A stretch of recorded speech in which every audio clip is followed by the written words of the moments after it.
videos. What's up guys, welcome back to the channel. Today we're in a very special car. We're in my dad's 2014 458 Spider, which Ferraris aren't my favorite cars, I'll admit that, but this car my dad has owned for more than half my life.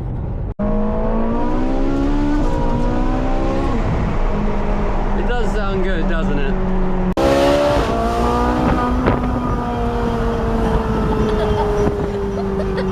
It does sound good, doesn't it?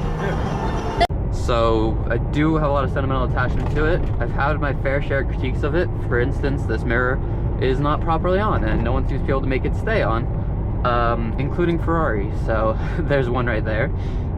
But in all seriousness, I think for a lot of people close to my age, I am 22, a lot of us watched this car on Top Gear, a lot of us watched this car in the early 2010s. This was the Ferrari of our generation, maybe the 430 for a couple years, but I do have a lot of nostalgia and sentimental attachment to this car, so let's do a review and see how it drives in 2026.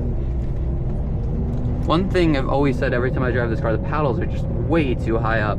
It's just not a very natural sensation, and if I was on the track, I have no idea how that would feel.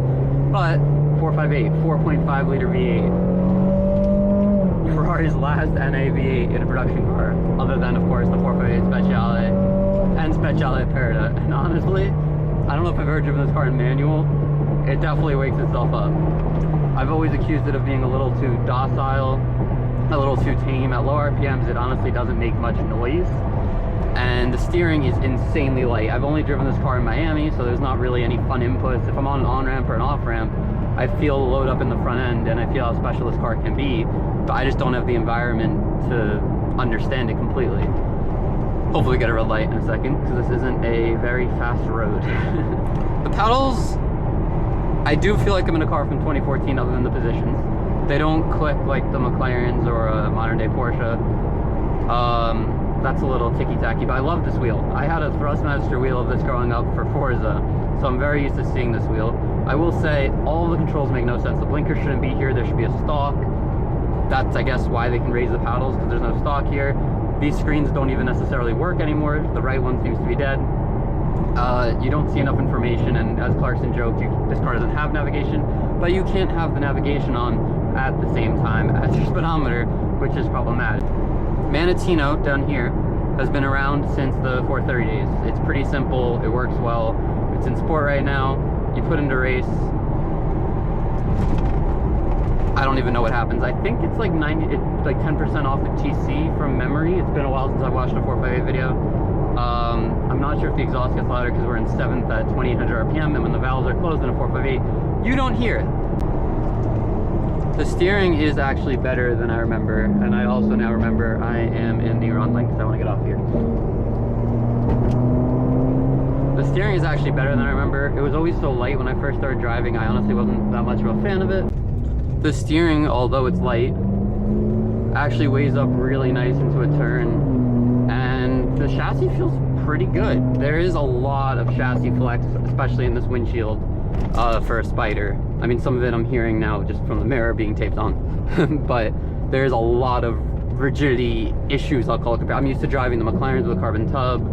I think those are the only Spiders, and the Spider RS honestly feels like it has a carbon tub sometimes, not quite with the visceral feel of the McLarens, but it's such a solid car. This does not have that. The steering is actually quite nice. It's a lot nicer than I remember it. It's a little slower, I'd say, actually, than the 750S. It's quite a bit faster than the 720S. That's not a good or a bad, just a trait. There is this little turn and bridge here, so let's give it a little gas.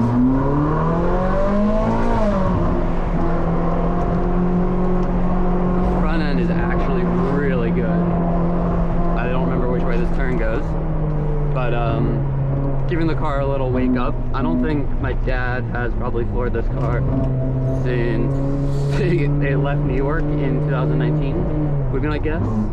I don't know why it's acting like that, but yeah, it doesn't get driven much anymore. It does have 12,000, I don't even know where the odometer is. It does have a decent amount of miles, but definitely feels pretty lurchy, so I don't know if that's an injector thing or some form of fuel delivery, but we'll see if it clears out when giving a little bit of throttle.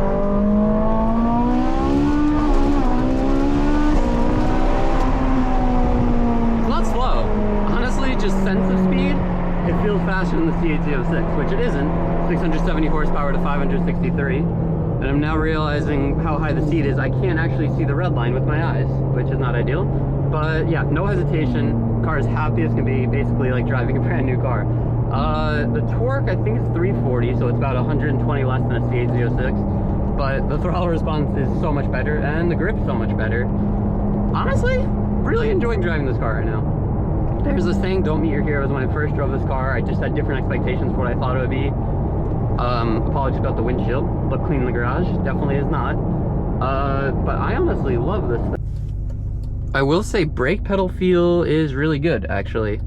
Just driving around this car, it feels like a normal car. It doesn't drive like anything special.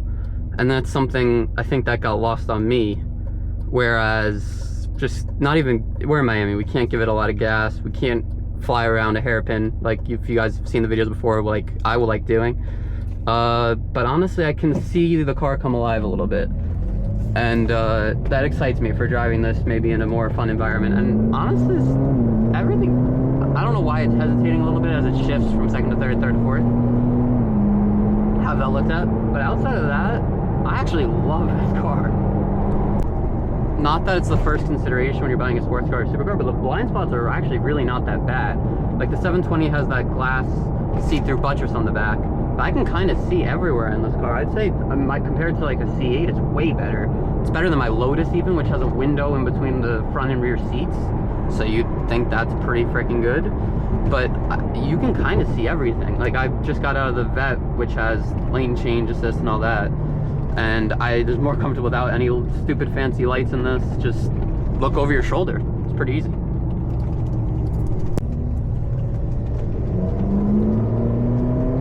The paddles threw me off again. They're so high. But I actually really like the way the steering weighs up. When you're just going around doing errands, which is kind of the environment I've driven this car in the past, there's no like wake up to anything.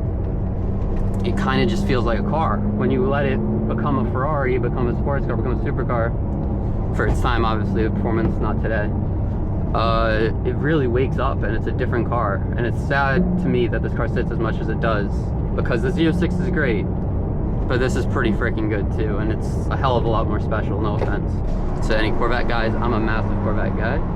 Slow down for this. The engine and transmission have definitely gotten smoother as we've been going, which is a good thing.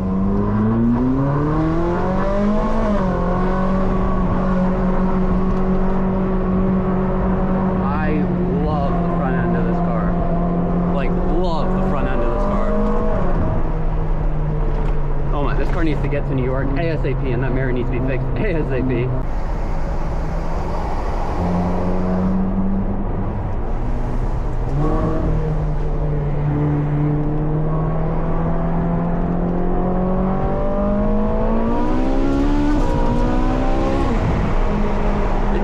Good, doesn't it? Let's try to be objective here as I fall in love with the 458, because I'm having so much fun right now. My dad's owned this car for 11 and a bit years now, so let's be objective. Sticky buttons, disaster. I've cleaned them. There's a video on the channel of me cleaning them. They still come back, especially in Miami, being near salt water in a humid garage. It shouldn't happen. It does happen. That's what happens when you put Fiat parts bins in a $280 whatever $1,000 Ferrari. Not really acceptable. Ours doesn't have it, but a lot of the 458s have dash wrinkles. You see this peeling and it's become sticky as anything in the world. I've made videos where you stick a point to this. This isn't sticky anymore, but interior quality, parts quality on the Ferraris, everyone's seen the Ferrari welds, absolutely awful. There's some electronic gremlins. I'll put in a clip of when I tried to start it and the starter just clicked. Take the key out, put it back in. My dad warned me it does that sometimes, and of course it did to me. But forget all that. This is a 12-year-old car. The only check engine light I had was for a parking brake, which no, that doesn't make sense, but that's what happened. It has always worked perfectly. There's little glitches, little gremlins. The quality is not great. But for a supercar, I'd say that's pretty damn good, to be honest. And now that we're coming to a light, let's get a little engine braking in. It sounds so freaking good. That 4.5 V8 it won Engine of the Year for like 5 straight years, which might be a rigged award, because on the 488 won Engine of the Year for its turbo lagless turbos, which is not a reason to get Engine of the Year. That 3.9 was not great. Didn't sound great. Chews through turbos like bubblegum. You can check Ferrari chat. And that's why 458s are decently above 488s outside of maybe a really high spec 2019 488. 458 market is above the 488. I am loving this car. You kind of have to treat it like a, I don't know if everything's working 100% right because I don't drive this car very often. I'll make sure, I'll ask some people that have. You kind of have to drive it like a single clutch. If you're not flooring it, you don't want to keep your foot on the throttle as you're shifting, which is interesting. Upshifting, of course. I mean, obviously, I would never keep my foot on the throttle downshifting. In auto, I think it's smoother regardless, so I don't know if that's something wrong or just a gimmick or this is a first-gen dual clutch, so I'll ask about that. But honestly, guys, if you're in the market for a 458, and it's not gonna be your only, if it's gonna be your only supercar for this money, you buy a 720 all day, every day.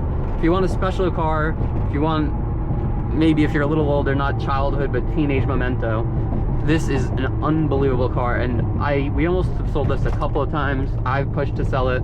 I'm not a Ferrari person. I never even liked the 458. But today, just in a short drive in a city I hate with no driving roads, I feel the magic. I get why the 458 is special. Hopefully we'll have more videos with this in the future on better roads, and apologies for the Miami videos with this and the Z06. I know they're not great, but we'll be back in New York soon. The weather will be getting good in New York. Whatever car you want me to take out, let me know. Thank you guys so much for watching, and shout out to my dad for letting me drive this. Thank you guys so much, and have a great day. Happy New Year's.